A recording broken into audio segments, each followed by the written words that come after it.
character of Miranda from The Tempest by William Shakespeare. Oh, wonder, how many goodly creatures are there here!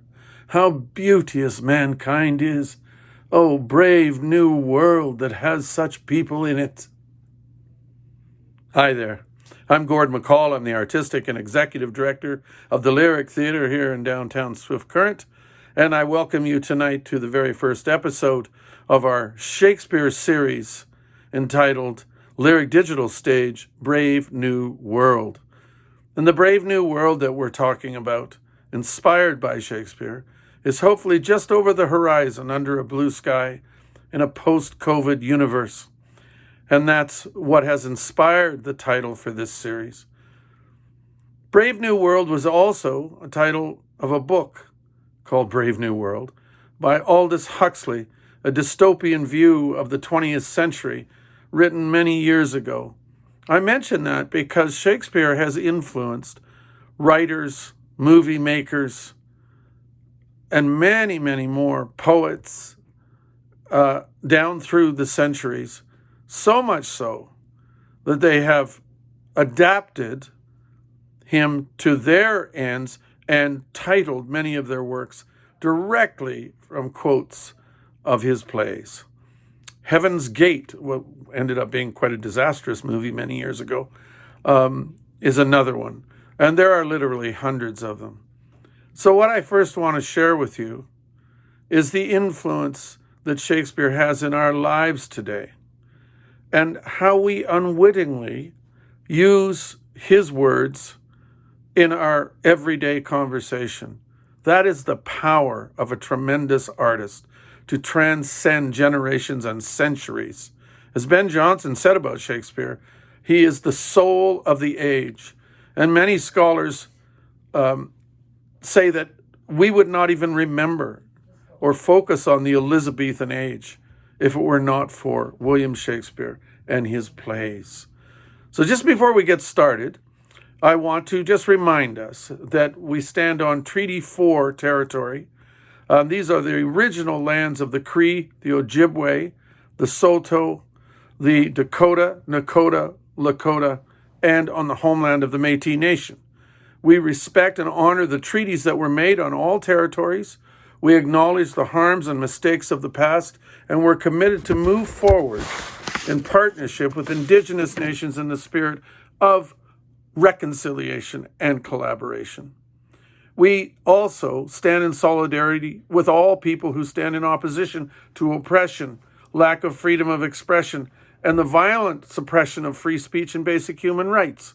We stand with members of the Black community, people of color, Indigenous peoples, 2S LGBTQ communities, people with disabilities, and all who experience oppressive marginalization and systemic racism and hatred, including injustice of this kind in our own country.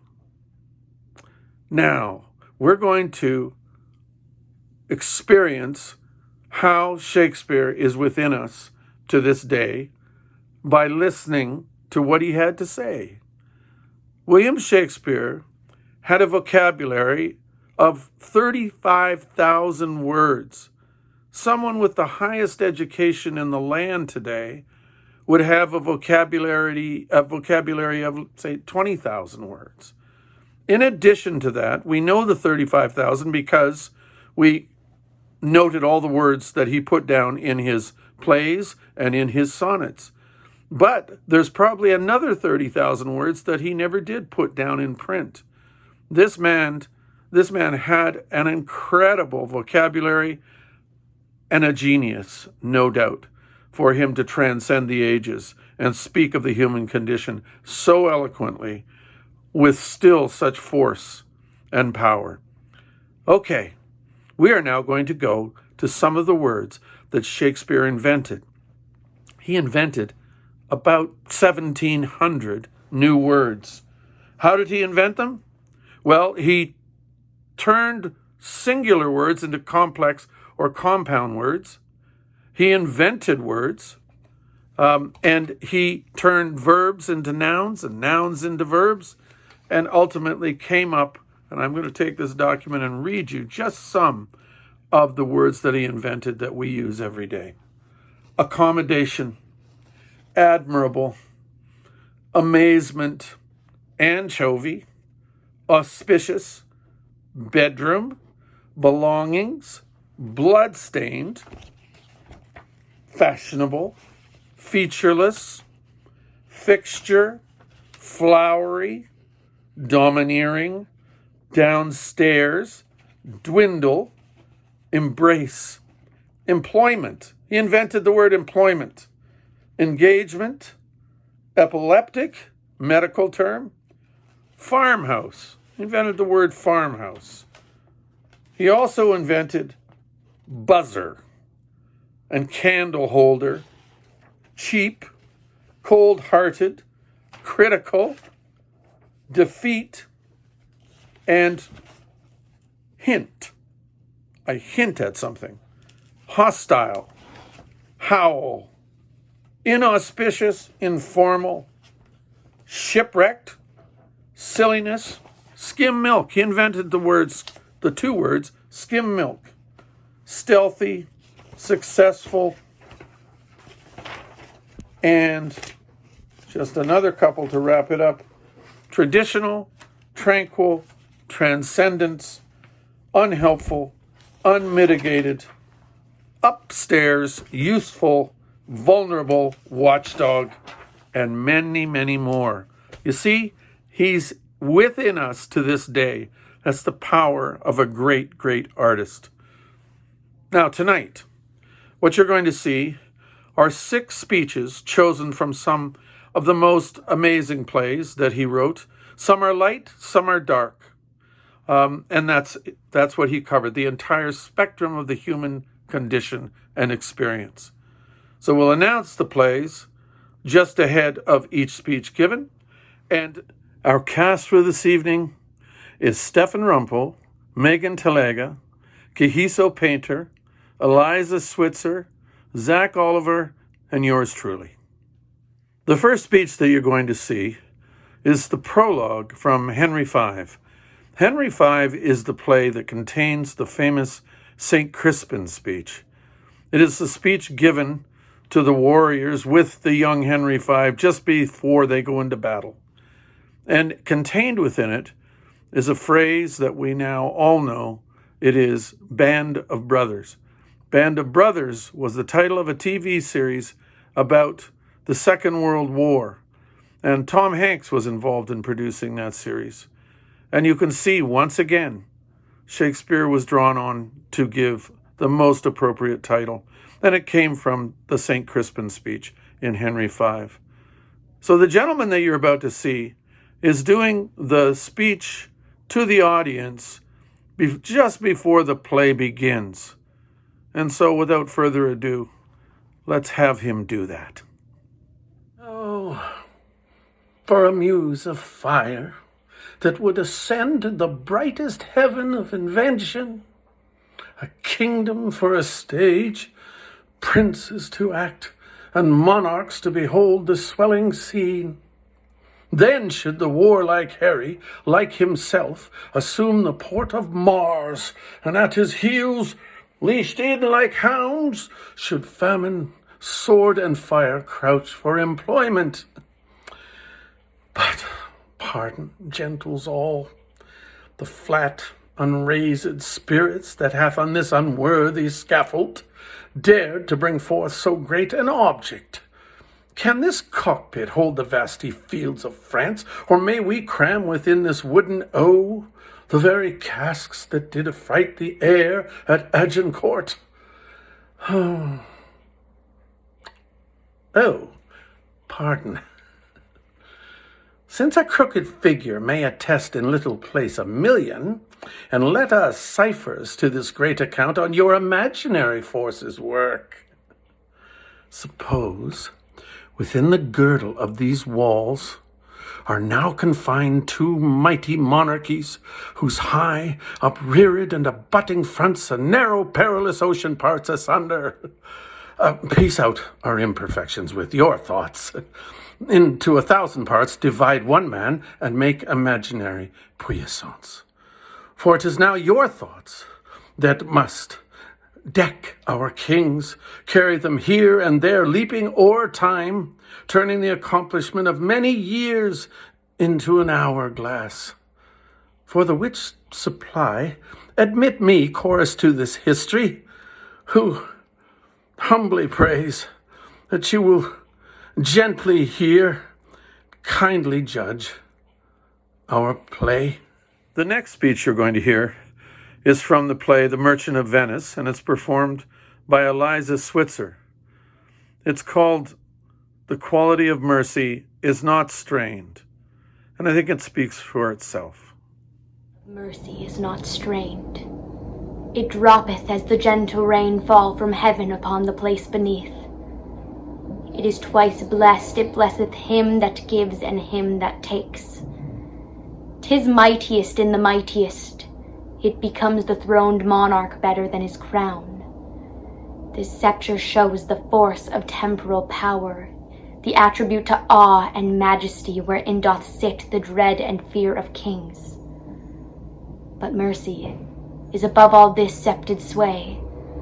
It is enthroned in the hearts of kings. It is an attribute to God himself, and earthly power doth then show likest gods when mercy seasons justice.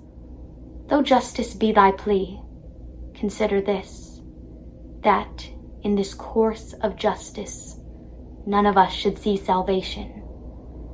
We do pray for mercy, and that same prayer doth teach us all to render the deeds of mercy. I have spoke thus much to mitigate the justice of thy plea, which if thou follow, this strict court of Venice must needs give sentence gainst the merchant there. Next, we're going to experience the lighter side of Shakespeare. From the play The Two Gentlemen of Verona, Zach Oliver will play the character of Launce, or Lance as he is sometimes called. Sit back, relax, and enjoy. Nay, 'twill be this hour ere I have done weeping. All the kind of the lances have this very fault.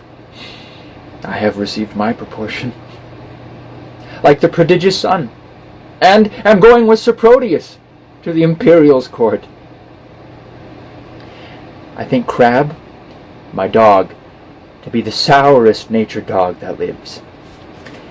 My mother weeping, my father wailing, my sister crying, our maid howling, our cat wringing her hands, all of our house in great perplexity. Yet not this cruel-hearted cur sheds one tear. He is a stone, a very pebble stone, and has no more pity in him than a dog. Why, my grandmother, having no eyes, look you, wept herself blind at my parting. No, I'll show you the manner of it. This shoe is my father. Nay, this left shoe is my father. No. This left shoe is my mother. Nay. Yes, it is so. For it hath the weaker sole. Aye, this shoe with the hole in it is my mother, and this my father. Aye, there it is. And this staff, my sister. For, mark you, it is as pale as a lily, and as small as a wand. This hat is Nan, our maid. And I am the dog. No, the dog is himself. No, I am the dog, and the dog is himself. The dog is me. I am the dog, and the dog is himself. Aye. So, I go now to my father. Father, your blessing. The shoe speaks not because of wailing. Now I kiss my father.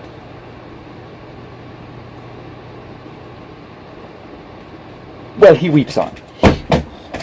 I go now to my mother. Oh, if she could speak now as a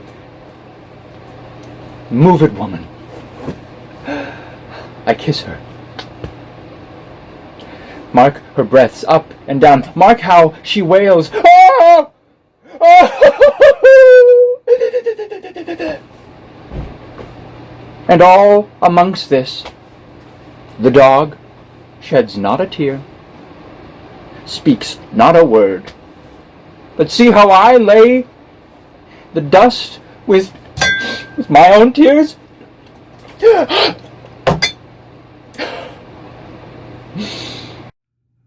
And now a turn to the dark side, a very dark side indeed. From the play Titus Andronicus, Kahiso Painter will portray the character of Tamora, Queen of the Goths. The speech is self-explanatory. It's a terrifying play, one of the darkest plays Shakespeare wrote. But it is unfortunately still reflective of some elements of our society. Titus Andronicus. Have I not reason, think you, to look pale? These two have ticed me hither to this place, a barren, detested vale, you see it is. The trees, though summer, yet forlorn and lean, o'ercome with moss and baleful mistletoe. Here never shines the sun. Here nothing breathes, unless the nightly owl or fatal raven. And when they showed me this abhorred pit, they told me here, at dead time of the night, 1,000 fiends, 1,000 hissing snakes, 10,000 swelling toads, as many urchins would make such fearful and confused cries as any mortal body hearing it should straight fall mad, or else die suddenly. No sooner had they told this hellish tale, but straight they told me they would bind me here unto the body of a dismal yew and leave me to this miserable death. And then they called me foul adulteress, lascivious Goth, and all the bitterest terms that ever ear did hear to such effect. And had you not by wondrous fortune come, this vengeance on me had they executed. Revenge it, as you love your mother's life. Or be ye not henceforth called my children. Of course, no visit to the works of William Shakespeare is complete without a scene from Romeo and Juliet. Here to take us to that amazing play is Megan Talega and one of the most famous soliloquies ever written, entitled Gallop Apace. Take it away, Megan. Gallop apace, you fiery-footed steeds, towards Phoebus' lodging. Such a wagoner as Phaeton would whip you to the west and bring in cloudy night immediately.